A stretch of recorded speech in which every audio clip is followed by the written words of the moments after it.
Bismillahirrahmanirrahim. Assalamualaikum warahmatullahi wabarakatuh.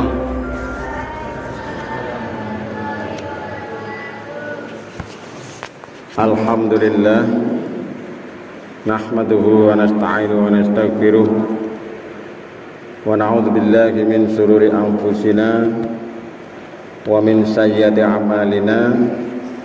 May yahdihillahu fala mudhillalah wa may yudlilhu fala hadiyalah. Asyhadu an la ilaha illallah wahdahu la syarikalah wa asyhadu anna Muhammadan 'abduhu wa rasuluh. Qala Allahu ta'ala fil Qur'anil Karim. A'udzu billahi minasy syaithanir rajim. Wa ma atakumur rasulu fakhuduh wa ma nahakum anhu fantahu wattaqullah innallaha syadidul iqab. Taqallahul azim. Amma ba'du. Dengar sanipun para bapak ibu lan sedherek sedaya kaum muslimin muslimat rahimakumullah. Salam rumiyin, monggo kita ngunjukkan rawa syukur kepada Allah Subhanahu wa taala. Bi qaulina alhamdulillahi rabbil alamin. Ini dalu menika wekdal menika kula panjenengan sami saged makembal tunggal wonten ing menika majelis wonten ing masjid mriki. Mugi-mugi kempal kula njenengan sami tansah pinaringan ridhonipun Allah Subhanahu wa taala. Amin ya rabbal. Shalawat salam mugi tansah kunjatuh dumateng junjungan kita Nabi Muhammad sallallahu alaihi wasallam. Mrambat dumateng keluarga, para sahabat lan kaum muslimin muslimat. Lan mugi-mugi kula panjenengan sami pikantuk syafaatipun benjang wonten ing yaumil qiyamah. Amin ya rabbal alamin. Ibu, bapak-bapak niki suaranya jelas mboten? Mboten jelas nggih. Nah. Dalu menika hari-hari menika kula panjenengan sami pun mlebet wancinipun bulan Mulud, bulan Rabiul Awal. Seniki berarti pun tanggal setuwingi rolas, minggu 13, Senin 14, berarti siki mlebu 15, pertengahan bulan Rabiul Awal 1444 Hijriah. Kaleres wonten ing wulan menika biasane dipun pengeti kalian mengenang peristiwa besar, yaitu kelahiran Nabi Muhammad sallallahu alaihi wasallam. Pada beberapa pertemuan yang lalu saya sudah pernah menyampaikan tentang risalah kenabian. Juga kemarin di tempat yang lain saya pernah menyampaikan mengenai bagaimana kita bersikap terhadap Rasulullah sallallahu alaihi wasallam atau berakhlak terhadap Rasulullah. Nah, pada kesempatan ini saya ingin menyampaikan sedikit hal yang berkaitan dengan salah satu sifat yang melekat pada Rasulullah sallallahu alaihi wasallam, yaitu yang biasanya disebut dengan sifat wajib seorang rasul. Ada sidik, kemudian amanah, fatonah, dan tabligh. Sidik biasanya diartikan dengan benar atau jujur, kebalikan dari kizib atau berbohong. Amanah biasanya kita artikan secara sederhana dengan arti atau pengertian dapat dipercaya. Ya, kebalikan dari amanah adalah napa? khianat, ya. Mengkhianati bahasa Indonesianya, khianat atau mengingkari. Sidik, amanah, kemudian fatonah, cerdas. Seorang nabi itu adalah seorang yang cerdas, pandai, pintar, cerdas dalam segalanya. Baik cerdas akalnya, cerdas perasaannya, cerdas spiritualnya, dan cerdas-cerdas yang lain. Ini nabi atau seorang rasul demikian. Nah, yang keempat adalah tabligh, yaitu sifat menyampaikan. Seorang rasul dia berkewajiban menyampaikan terhadap orang lain atau kepada umatnya. Nah, kula jenengan sami niki termasuk umatnya Nabi Muhammad. Umpamane wong-wong zaman mien sedurunge Nabi Muhammad kowe kon milih, nek anak kesempatan kon milih, arep milih dadi umatnya Nabi Muhammad sallallahu alaihi wasallam. Karena Nabi Muhammad adalah istimewa, makhluk yang istimewa, yang diberi kesempatan, diberikan kewenangan untuk memberikan syafaat besok pada hari kiamat. Nah, di antara sifat-sifat itu yang hendaknya bisa kita implementasikan dalam kehidupan sehari-hari, yaitu sifat amanah, atau yang dalam bahasa sederhana kita adalah dapat dipercaya. Karena pada dasarnya Rasulullah Shallallahu Alaihi Wasallam itu perkataannya, perbuatannya, dan penetapannya itu adalah merupakan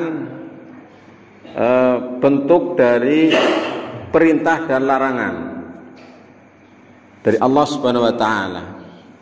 Ucapan Nabi kalau dia berupa perintah bisa menjadi wajib. Larangan Nabi atau berupa larangan bisa menjadi haram. Atau pembiaran Nabi, jadi membiarkan. Itu adalah sifatnya biasanya adalah mubah atau ibahah. Boleh dia. Nabi tidak melarang, juga tidak mencegahnya. Nah, Bapak Ibu Saudara sekalian, tadi saya menyampaikan mengutip firman Allah dalam surat Al-Hasr ayat 7. Apa yang diberikan Rasul kepadamu, maka terimalah dia.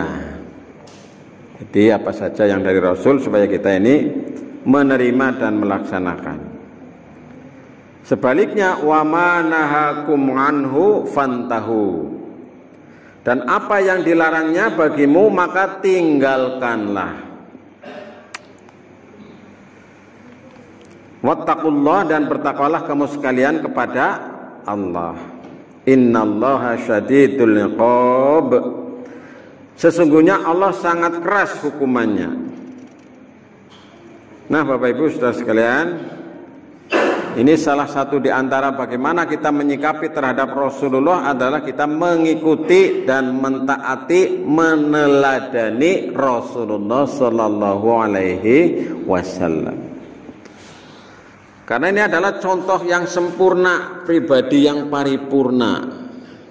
Kula jenengan sami tulin dua tokoh, dua idola, dua ya semacam yang kita banggakan. Semua pasti mempunyai kekurangan. Nah, contoh yang baik, yang sempurna itu hanyalah Rasulullah Sallallahu Alaihi Wasallam. Maka ketaatan terhadap Rasul ini adalah bersifat mutlak, karena taat kepada Rasul juga adalah merupakan bagian dari taat kepada Allah. Jadi taat kepada Rasul itu juga adalah merupakan bukti taat kepada Allah. Maka Rasulullah dijelaskan dalam surat An-Nisa ayat 80. Barang siapa yang mentaati Rasul itu sesungguhnya dia telah mentaati Allah. Mayyutingi Rasulah faqad ata'allah. Barang siapa yang mentaati Rasul itu sesungguhnya dia telah mentaati atau menaati Allah. Barang siapa yang berpaling dari ketaatan itu, maka kami tidak mengutus untuk menjadi pemelihara bagi mereka. Jadi Rasulullah ini adalah untuk menjadi peringatan, pemelihara bagi kita semuanya. Bapak Ibu saudara sekalian, ini yang menjadi fokus pembicaraan kita pada kesempatan malam hari ini adalah perihal tentang amanah. Nah, ini. Apa itu amanah? Amanah artinya secara sederhana itu dipercaya. Nah, ini. Hal ini seakar dengan kata iman. Sifat amanah memang lahir dari kekuatan iman. Jadi amanah itu adalah merupakan pancaran dari iman seseorang. Maka semakin menipis keimanan seseorang, semakin pudar pula sifat amanah padanya.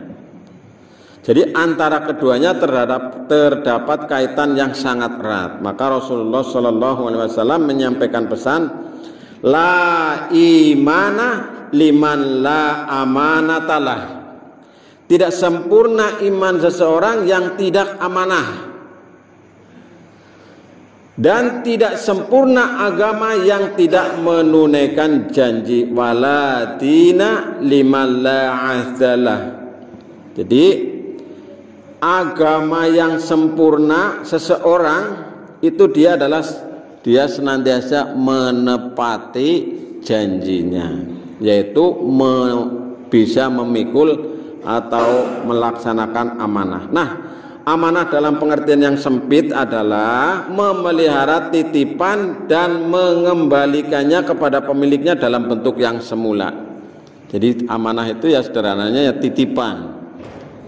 Kulon jenengan sami dititipi payung. Nah, mangke nek tiang sing nitipaken pun kondur badhe dipendet.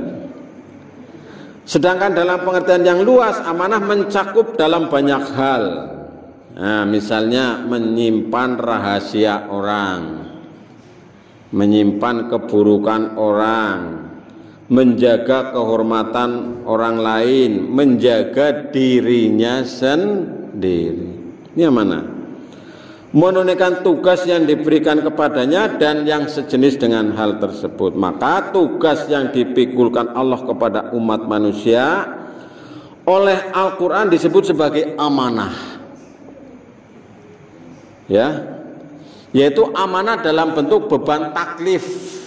Apa itu? Berupa agama. Jadi agama ini adalah amanah bagi manusia. Nah, amanah taklif inilah yang paling berat dan paling besar. Amanah berupa agama Islam. Makhluk-makhluk yang lain itu ya, makhluk Allah yang besar seperti langit, bumi, matahari, gunung, lautan tidak sanggup menerima amanah yang disebut dengan agama. Lalu manusia karena kelebihan yang diberikan Allah berupa akal pikiran, secara langsung dia mau menerima amanah yang diberikan oleh Allah Subhanahu wa ta'ala.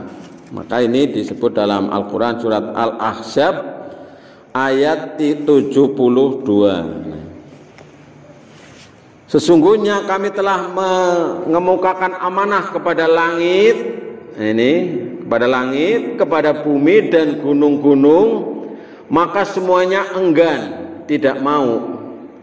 Semuanya enggan untuk memikul amanah itu dan mereka khawatir akan mengkhianatinya, dan dipikulah amanah itu oleh manusia.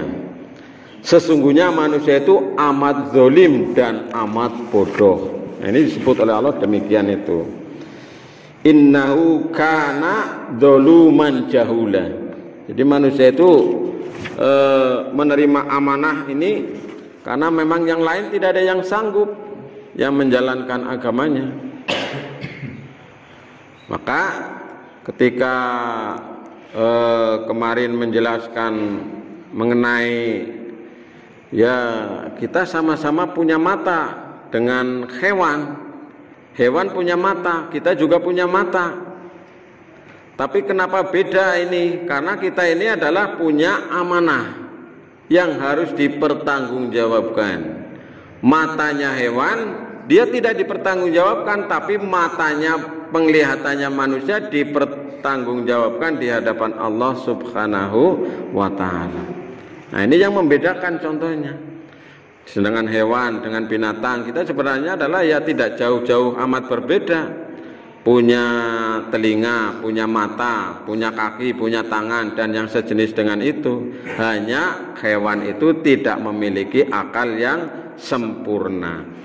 Nah, karena kelebihan ini manusia kemudian menerima amanah yang disebut dengan agama ini. Nah, inilah amanah yang paling berat yang dibebankan, yang dipikul oleh manusia, Bapak Ibu saudara sekalian. Nah, dari pengertian amanah yang tadi saya sampaikan dapat kita kemukakan beberapa bentuk amanah. Nah, ini. Jadi ada beberapa bentuk amanah yang bisa kita jadikan sebagai pedoman supaya kita ini bisa menjalankan dengan sebaik-baiknya. Yang pertama adalah memelihara titipan dan mengembalikannya seperti semula. Jadi titipan dalam bentuk yang semula kita kembalikan, yaitu apabila seorang muslim dititipi oleh orang lain, misalnya barang yang berharga, karena yang bersangkutan pergi jauh, tadi saya contohkan, maka titipan itu harus dipelihara dengan baik dan dikembalikannya saat orang itu pulang dalam kondisi seperti semula. Nah, ini. Maka Allah berpesan dalam Al-Quran surat An-Nisa ayat 58, Innallaha ya'murukum an tu'addul amanati ila ahliha. Sesungguhnya Allah menyuruh kamu menyampaikan amanah kepada yang berhak menerimanya. Jadi ini titipan. Kita dititipi barang itu harus utuh, jangan sampai dikurangi. Nah, misalnya kita dititipi yang sederhana, dititipi jajan misalnya. Oh, ini ada oleh-oleh makanan, tolong ini disampaikan ya ke sana. Nah, atau panjenengan pergi keluar kota, kemudian karena ketemu di sana dengan temannya itu punya saudara tetanggane kula jenengan sami misalnya, niki kula titip jajan niki wingko kalian bandeng presto niku. Ya ini harus disampaikan. Jangan sampai kemudian istilahnya diuntet begitu. Maka bila yang menerima titipan punya niat baik untuk mengembalikan seperti semula, maka Allah akan membantunya untuk memelihara. Jadi nek niate niku arep jaga ya dijaga, Allah akan memberikan kekuatan kepada kita untuk menjaganya. Sebaliknya, kalau kita punya niat yang jahat, nah ini, maka kita ini akan disanksi oleh Allah Subhanahu wa taala. Maka dalam sebuah hadis Rasulullah menyampaikan, barang siapa yang mengambil harta orang lain dengan maksud akan mengembalikannya, maka Allah pasti akan menyampaikan maksudnya itu. Dan jika ia mengambilnya dengan maksud merusaknya, maka Allah akan merusaknya. Nah, jadi kalau tergantung niat kita, maka segala sesuatu itu innamal a'malu binniyat. Sesungguhnya amal itu tergantung dari niatnya. Kalau niatnya baik, caranya baik, insya Allah endingnya hasilnya juga baik. Bapak Ibu saudara sekalian, di antara sebab kenapa Nabi Muhammad sejak mudanya di Mekah sudah mendapatkan gelar Al-Amin adalah karena dia bisa dipercaya. Karena beliau dipercaya oleh penduduk Mekah waktu itu, yaitu untuk menyimpan dan memelihara barang titipan, kemudian mengembalikan ke tempat semula. Maka penduduk Mekah yang akan keluar negeri, keluar kota, merasa aman dengan menitipkan barang berharganya kepada beliau, kepada Rasulullah waktu masih muda. Nah ini, bahkan sebelum hijrah Rasulullah menyuruh Ali bin Abi Thalib berangkat hijrah belakangan supaya dapat mengembalikan beberapa barang titipan yang masih ada pada Rasul. Nah, ini saking amanahnya Rasulullah ini menyampaikan demikian. Sekalipun tidak ada bukti atau transaksi tertulis dalam penitipan itu, tetapi karena sifat amanah, seorang muslim akan mengembalikannya dengan seperti apa adanya. Nah, ini yang pertama Bapak Ibu. Jadi ini amanah dalam bentuk titipan. Nah, ini sing paling gampang dipahami. Kemudian yang nomor dua, amanah ini bisa berupa menjaga RHS, menjaga rahasia.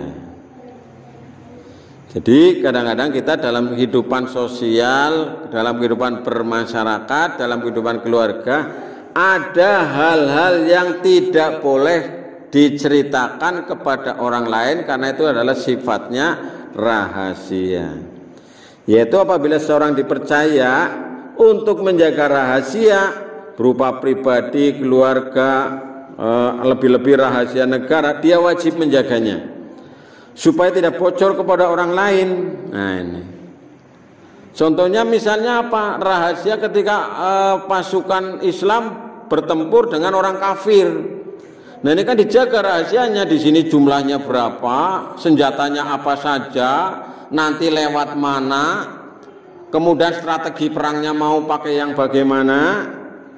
Nah kalau ada yang berkhianat, nah ini kan berkhianat, dia belot, ujuk-ujuk metu sekang barisan wong Islam terus maring barisane wong kafir, menyampaikan ge mengko wong Islam ki arep tukana, ana sing tuk kidul, ana sing tuk lor, ana sing wetan, tuk kulon. Nah ge pakai strategi perangnya kayak gini, pemimpin perangnya ini, ini senjatanya ini, jumlahnya sekian. Nah, kan jadi tahu kelemahannya, itu nggak boleh. Maka apabila seseorang menyampaikan sesuatu yang penting dan rahasia kepada kita, itulah amanah kepada kita.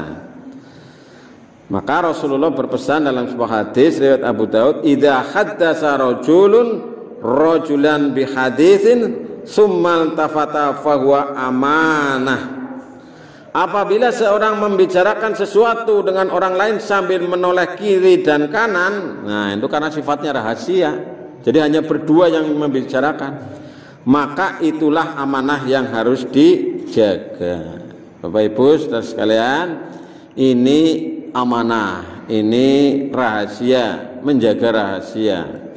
Ada sesuatu yang hanya bisa diungkapkan di depan hakim, di depan jaksa, di depan penegak hukum, tidak boleh disampaikan pada hal-hal atau kepada orang lain. Inilah yang kadang-kadang orang-orang itu tidak sadar.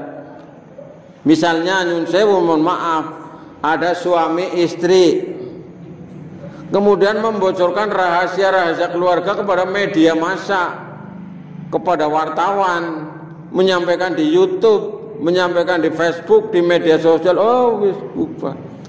Padahal itu adalah merupakan versi kebenaran menurut satu pihak. Yang ini diwawancarai menyampaikan ini, kenapa Anda bertengkar dengan suami? Wah, ngomong birang-birang begitu. Yang ini juga diwawancarai, kenapa terjadi persoalan dengan istri? Wah, ngomong birang-birang. Akhirnya menurut versinya, padahal itu adalah rahasia dalam sebuah keluarga. Maka seorang suami menjaga rahasia istrinya dan istrinya juga harus menjaga rahasia suaminya. Apalagi rahasia di tempat tidur, jangan diceritakan kepada orang lain. Apalagi diunggah di medsos, nah ini nggak boleh. Karena itu adalah sifatnya rahasia pribadi. Nah ini yang sifatnya pribadi. Jadi masing-masing tidak boleh membeberkan apa yang terjadi di atas tempat tidur itu kepada orang lain, kecuali mungkin ya, kecuali satu kepada hakim ketika ada persoalan, dua kepada dokter ketika menyampaikan persoalannya. Nah, ini diantaranya, atau kepada pengadilan ketika itu sebagai kebutuhan karena memang harus disampaikan. Nah, ini sesuai dengan bidang tugas mereka masing-masing. Maka Rasulullah berpesan ini pada kita dalam hadis riwayat Muslim, ini saya baca terjemahnya, sesungguhnya amanah yang paling besar di sisi Allah pada hari kiamat ialah menyebarkan rahasia istri. Misalnya seorang laki-laki bersetubuh dengan istrinya kemudian membicarakannya kepada orang lain tentang rahasia istrinya itu. Nah ini tidak diperbolehkan. Ini sebuah hadis riwayat Muslim menyampaikan demikian. Inna min a'dhamil amanati 'indallah yaumal qiyamah ar-rajulu yufti ila imra'atihi wa tufdi ilaihi summa yansuru sirroha.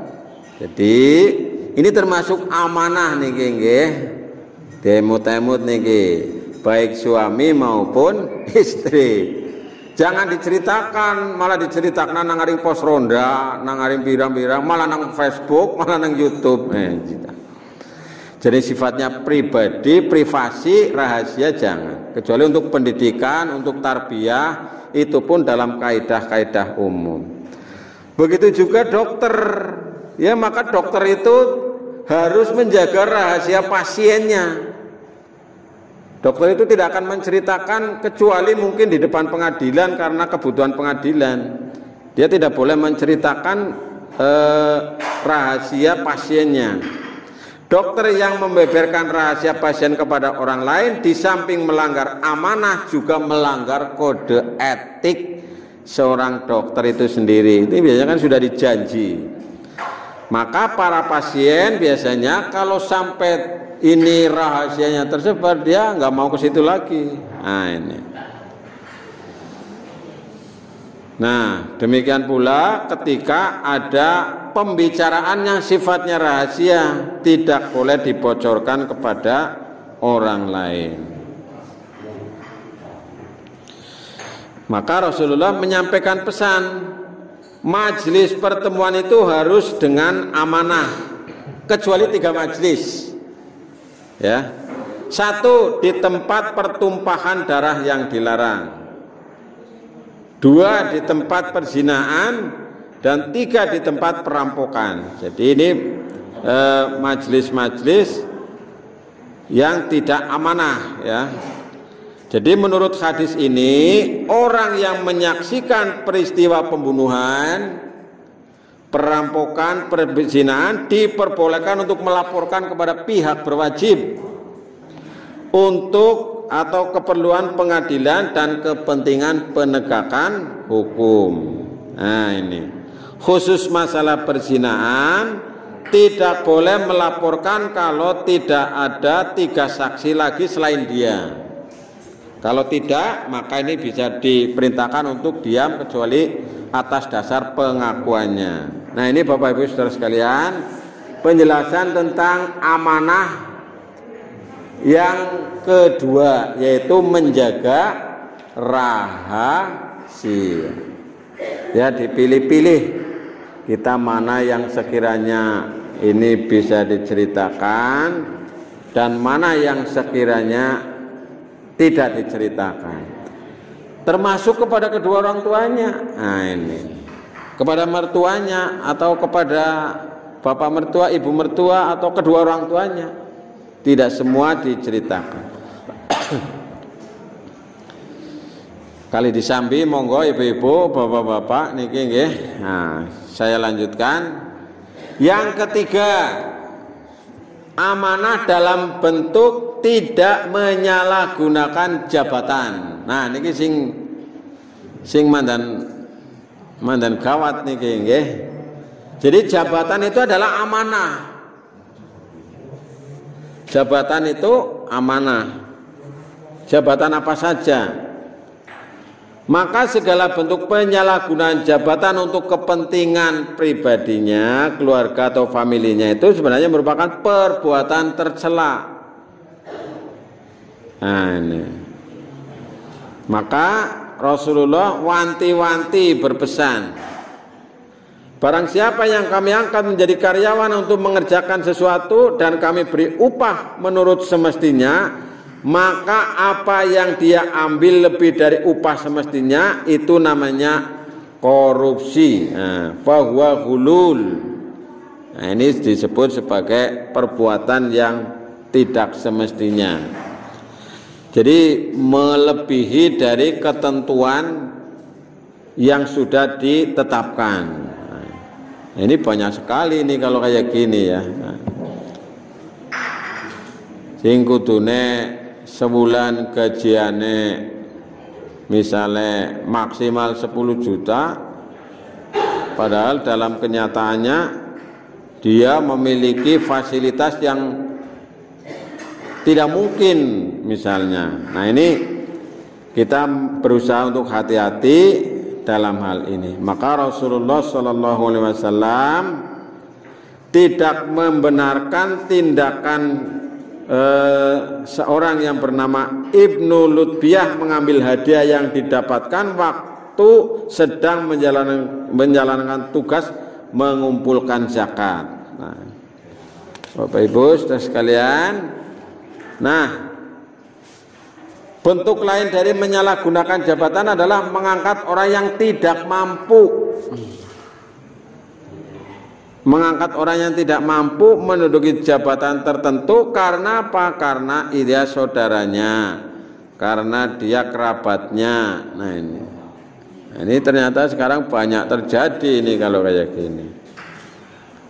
Maka Rasul berpesan, ini yang sangat terkenal hadisnya, idza wusidal amru ila ghairi ahlihi fantadiris sa'ah. Rawahul Bukhari. Apabila suatu urusan diserahkan kepada orang yang bukan ahlinya, tunggulah kehancurannya. Orang ahli dipasrai.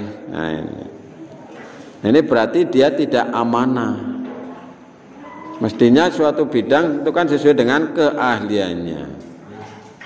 Jadi ini bentuk yang ketiga amanah, yaitu jabatan, sehingga tidak boleh menyalahgunakan jabatan. Ya masih mending orang-orang yang diingatkan di dunia ini oleh penegak hukum, oleh aparat, masih diingatkan sehingga ada kesempatan untuk bertaubat. Nah, kalau dia sedang menikmati hasil dari kejahatan, keburukannya itu kemudian wafat, nah ini maka dia akan membawa dosa-dosanya. Yang keempat, yang dimaksud dengan amanah adalah menunaikan kewajiban dengan baik. Nah, menunaikan kewajiban dengan sebaik-baiknya. Allah memikulkan beban kepada kita, tadi saya sampaikan yang tercantum dalam surat Al-Ahzab ayat 72 itu. Tugas yang wajib dilaksanakan baik ada hubungannya dengan Allah maupun dengan sesama manusia. Monggo nanti bapak-bapak, ibu-ibu, kemarin penjelasan komprehensif dari Ustadz Adi Hidayat itu bagus sekali itu. Bagaimana seorang disebut dengan Muhammadiyah gitu ya. Kenapa disebut Muhammad? Kemudian ada tambahan huruf ya, kemudian ada huruf tambahan tak marbutoh. Nah, jadi seorang itu dia mengemban tugas amanah menjadi orang yang baik, tidak hanya hubungannya dengan Allah Subhanahu wa taala, tapi juga hubungannya dengan sesama manusia. Inilah beban taklif ya kepada mukallaf yang diberikan oleh Allah Subhanahu wa taala. Amanah inilah yang secara metaforis digambarkan oleh Allah Subhanahu wa taala tidak mampu diemban oleh langit, bumi, gunung karena beratnya. Tapi manusia bersedia. Nah, ini kula panjenengan sami bersedia. Nah, sama seperti tugas khalifah. Inni ja'ilun fil ardi khalifah. Jadi Allah akan menjadikan manusia itu sebagai khalifah. Diprotes oleh para malaikat. Kenapa manusia yang dijadikan? Padahal dia suka membunuh dan suka menumpahkan darah, membuat kerusakan. Allah menjawabnya, saya lebih tahu daripada kalian. Inni a'lamu ma la ta'lamun. Nah, di sini alam manusia disebut sesungguhnya innahu kana dzuluman jahula. Manusia itu jane amat zalim dan bodoh. Bagi yang tidak dituntun oleh agama itulah. Tapi yang bisa dituntun oleh agama, dia akan menunaikan amanah dengan sebaik-baiknya. Maka semua tugas yang dibebankan, yang dipikulkan manusia, dilaksanakan oleh manusia dengan sebaik-baiknya, karena nanti dia akan mempertanggungjawabkan di hadapan Allah Subhanahu wa ta'ala. Faman ya'mal mithqala dzarratin khairan yarah wa may ya'mal mithqala dzarratin syarran yarah. Niki wonten ing surat Az-Zalzalah niki nggih ayat 7 sampai dengan 8. Barang siapa yang mengerjakan kebaikan sebesar biji zarrah pun niscaya dia akan melihatnya, akan menerima balasannya. Jadi kalau panjenengan sami kalau berbuat baik walaupun itu kecil nggak usah khawatir. Kalau panjenengan sami maringi dumateng tangga tepali sana kadang mukur apa misalnya ke panganan singanan nang kene. Mukur ngawai tahu siji mungkin orang itu lagi butuh-butuh arep mam nang omah anane mukur kecap trok. Jenengan jujugi tahu siji enak banget nggih. Nah, misalnya. Dan barang siapa yang mengerjakan kejahatan sebesar biji zarrah pun niscaya dia akan melihatnya, akan menerima balasannya. Jadi tidak boleh kita ikih-ikih lah, anu titik ikih lah, anu pisan ikih ini. Jadi Allah akan membalasnya. Maka keburukan ini harus dihapus dengan kebaikan. Karena keburukan seringkali kita ini ya namanya manusia, kadang salah, kadang kelalen kayak gitu. Melu-melu itu. Atau dalam keadaan yang spontan tiba-tiba tergoda oleh hawa nafsu dan lain sebagainya. Jadi ini amanah yang diberikan Allah kepada kita adalah dalam bentuk kewajiban yang dibebankan kepada mukallaf, yaitu beban taklif yang berupa agama itu. Nah, yang kelima Bapak Ibu Saudara sekalian, ini jenis amanah yang kelima adalah memelihara semua nikmat yang diberikan oleh Allah Subhanahu wa taala. La in syakartum la azidannakum wa la in kafartum inna adzabi lasyadid. Ini memelihara kita. Kalau kamu bersyukur maka Allah akan menambahkan nikmat kepadamu. Tapi kalau kamu mengingkari maka sesungguhnya siksa Allah sangatlah pedih. Jadi semua nikmat yang diberikan oleh Allah kepada manusia adalah amanah yang harus dijaga, dimanfaatkan dengan sebaik-baiknya. Contohnya apa? Umur. Niki umur kula jenengan sami alhamdulillah menangis sampai umur siki niki nggih. Masih menangi zaman seniki. Kemudian yang kedua kesehatan. Ini nikmat yang diberikan Allah. Maka Nabi berpesan, manfaatkan masa sehatmu sebelum datang sakitmu. Harta benda, nah niki benda dunia kula panjenengan sami. Makin banyak benda dunyane makin akeh hisabe. Nah. Makin sedikit hartanya makin sedikit yang dihisab. Dalam hal hartanya itu, harta itu kan ditanya satu dari mana, ya. Kemudian yang kedua untuk apa. Nah, kalau yang ditanya itu cuma sedikit ya nggak banyak dia. Tapi kalau hartanya banyak ya, nah ini. Kemudian juga termasuk ilmu. Nah termasuk amanah adalah anak-anak kita. Anak yang diberikan Allah kepada kita harus dipelihara dengan sebaik-baiknya. Saya sering menyampaikan di pertemuan-pertemuan kecil yang kendurenan ya supaya kita menjaga anak-anak kita, memastikan anak-anak kita berada di rel menjadi anak yang soleh, anak yang soleh. Ini gadang-gadang niku. Nah Rasulullah pun menyampaikan nalikane anak Adam meninggal maka terputuslah amal kebaikannya kecuali 3 hal, diantaranya adalah anak soleh yang mau mendoakan kepada orang tuanya. Jadi udah, cita-cita setinggi apapun jangan sampai melupakan anak-anak kita ini menjadi anak yang soleh. Ya mungkin ada yang menjadi ilmuwan, menjadi teknokrat, menjadi pejabat, menjadi figur publik dan sebagainya. Tapi jangan lupa predikat soleh, solehah itu hendaknya tetap melekat pada generasi kita. Mudah-mudahan Allah memudahkan yang demikian itu. Maka harta benda misalnya harus digunakan untuk mencari keridhaan Allah. Nggak ngepenakna banda dunyane kula jenengan jamit nggo tumpakan maring surga, gampangnya kayak niku. Jadi tidak untuk kepentingan yang sia-sia, kepentingan apalagi maksiat. Nah, sehingga tidak boleh menyia-nyiakan amanah. Demikian pula ilmu. Nah, ilmu ini juga amanah yang harus diamalkan, yang harus disampaikan kepada orang lain. Ya, harta itu.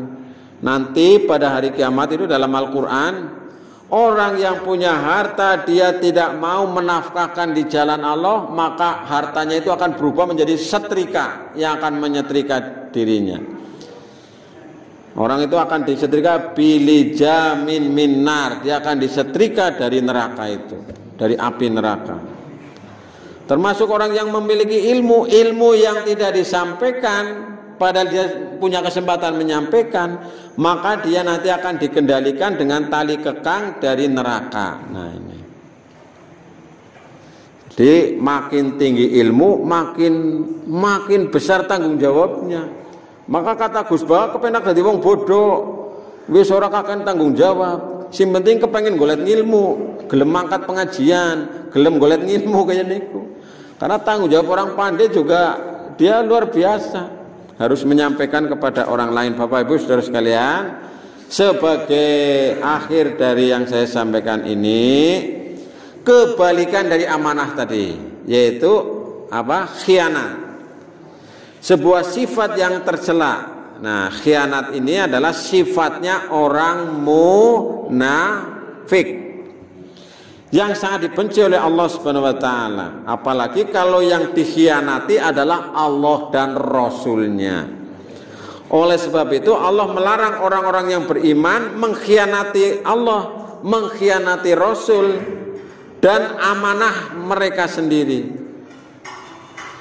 Maka dalam surat Al-Anfal ayat 27 Allah Subhanahu wa taala menyampaikan, ya ayyuhalladzina amanu la takhunullaha war rasul wa takhunu amanatikum wa antum ta'lamun. Hei orang-orang yang beriman, janganlah kamu mengkhianati Allah dan Rasulnya. Loh, mengkhianati kok Allah dan Rasulnya. Dan janganlah pula kamu mengkhianati amanah-amanah yang dipercayakan kepadamu, sedang kamu mengetahuinya. Tadi amanah-amanah kepada kita ini jangan sampai dikhianati. Wis mengkhianati Gusti Allah, mengkhianati Rasul, dan juga mengkhianati terhadap dirinya sendiri. Ya tadi yang dicontohkan, ilmu, kemudian harta, anak-anak, kesehatan, itu kan amanah. Bahkan pengkhianat pun tidak boleh dibalas dengan pengkhianatan. Jadi orang yang berkhianat jangan dibalas dengan khianat. Nah itu namanya tidak ihsan, ya, tidak berbuat baik. Ya. Maka Rasulullah berpesan, tunaikanlah amanat terhadap orang yang mengamanatimu dan janganlah berkhianat terhadap orang yang mengkhianatimu. Nah. Wala tahun man khonaka. Jadi kita jangan mengkhianati, jangan berkhianat. Khianat jangan dibalas dengan khianat. Ya, ini tidak diperbolehkan. Maka Rasulullah juga ini memerintahkan kepada kita supaya kita ini berdoa berlindung dari sifat-sifat yang demikian itu. Nah, ini Bapak Ibu saudara sekalian, oleh-oleh kita Jadi meneladani sifat Rasulullah Sallallahu Alaihi Wasallam memiliki sifat amanah, dapat dipercaya oleh Allah, dipercaya oleh sesama manusia. Makatan para bapak ibu lan sedaya ingkang saged kula aturaken dalu menika, mugi wonten hikmah manfaatipun. Monggo kita tutup kanthi waosan hamdalah sareng-sareng. Alhamdulillah alamin. Billahi taufik wal hidayah. Assalamualaikum warahmatullahi wabarakatuh.